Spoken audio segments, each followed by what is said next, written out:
tengo muchas preguntas. Usted dice que tengo epilepsia, pero nunca he tenido caída con convulsiones.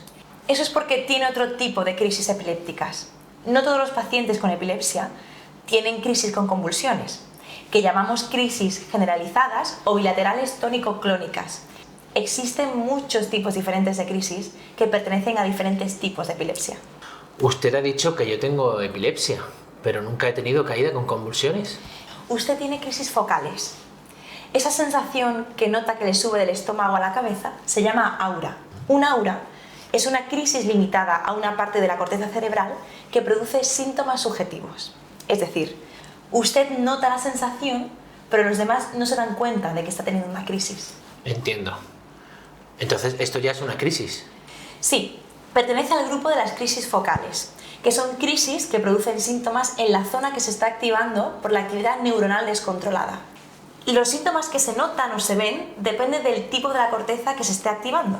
Es decir, si se produce una crisis en la zona frontal izquierda, por ejemplo, la que sirve para activar los músculos del brazo derecho, aparecerán movimientos rítmicos del brazo derecho. En su caso, esa sensación que sube del estómago a la cabeza es típico de las crisis focales del lóbulo temporal, pero también hay otras zonas del cerebro que pueden provocar ese tipo de sensación. Y cuando me quedo como ausente después de esa sensación que dicen que chupeteo o cojo algo con las manos, ¿también es un tipo de crisis?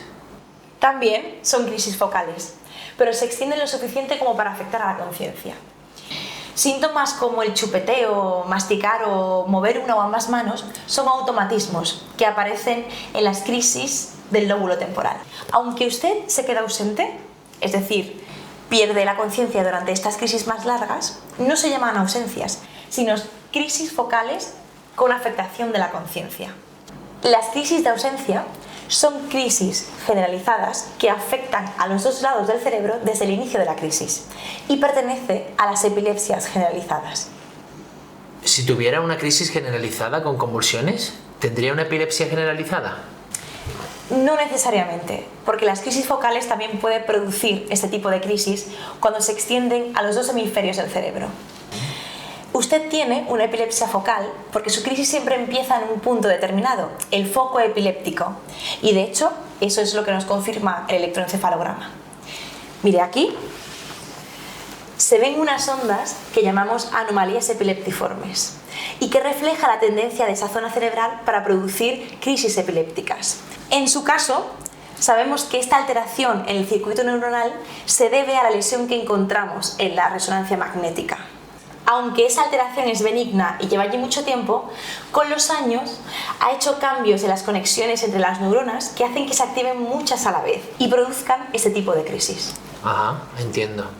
Por eso mi informe pone como diagnóstico epilepsia focal de origen estructural. Exactamente.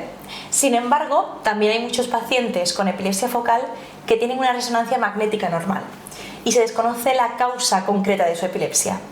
En estos casos, el diagnóstico sería epilepsia focal de origen desconocido. También hay factores genéticos que producen epilepsias focales, aunque son más comunes como causa de epilepsias generalizadas.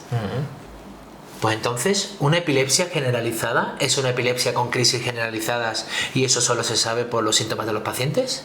Sí, aunque a veces es difícil distinguir una crisis focal de una crisis generalizada, de las que también hay varios tipos. A veces, una crisis focal corta con pérdida de conciencia, al inicio de la crisis puede parecer una crisis de ausencia, que dura apenas escasos segundos. Para esto nos ayuda el electroencefalograma, que en una crisis de ausencia muestra anomalías epileptiformes generalizadas, es decir, se ve en todo el trazado a la vez, mientras que en una crisis focal aparecen alteraciones en el electro en una zona, pero prolongadas en el tiempo. Pues doctora, creo que me ha quedado muy claro lo de las crisis y los tipos de epilepsias, así que muchas gracias por la explicación, doctora.